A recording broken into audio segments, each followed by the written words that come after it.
So you've selected the fabrics for your next quilt, or at least you think you have.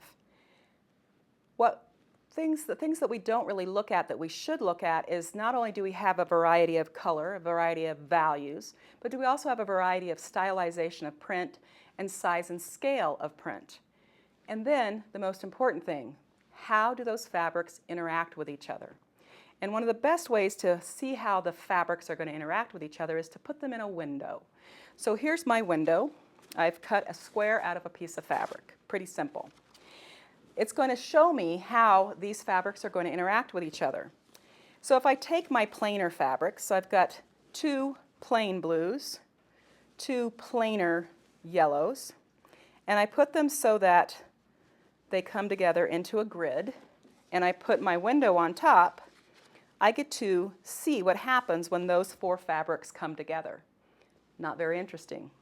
All of these three are very much too similar, and the colors aren't different enough. So if I leave my two blues, but I take out those two plainer yellows, and I put in more interesting yellows,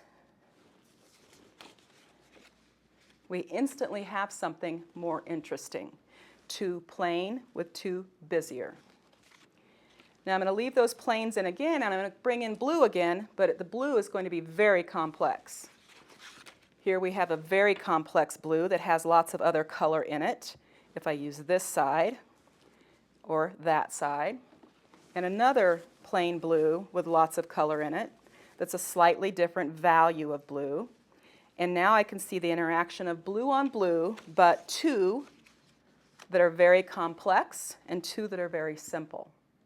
Now what happens if we take out our simple fabrics and change our color instead of our complexity? Well, we're going to change the complexity a little bit. So I'm going to put that in, and let's see, the stripy one in. So here we have these together. And what I'm doing is I'm isolating the fabric in here, and I see them interacting with each other without all their excess around them, and I can see them, how they're going to work with each other. And I look at this and I say it's pretty groovy. In fact, I like it better than the plain fabric. The reason it's working is because these fabrics are simpler. They're basically tone on tone. There's no contrasting color.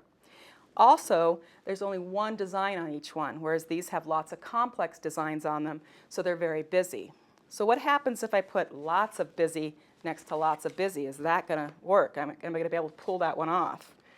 Probably not, but this is going to be the proof in the pudding. If I put these together here, and I put that window up and say, it's just craziness. It's just chaos. Nothing is working very well. I need to change that up. So I'm going to change it up. I'm going to keep the color the same, though, and make it simpler. So I'm not using the solids like I did before, but I'm using very simple tone on tones. And when I do that, I get a wonderful interaction of those colors.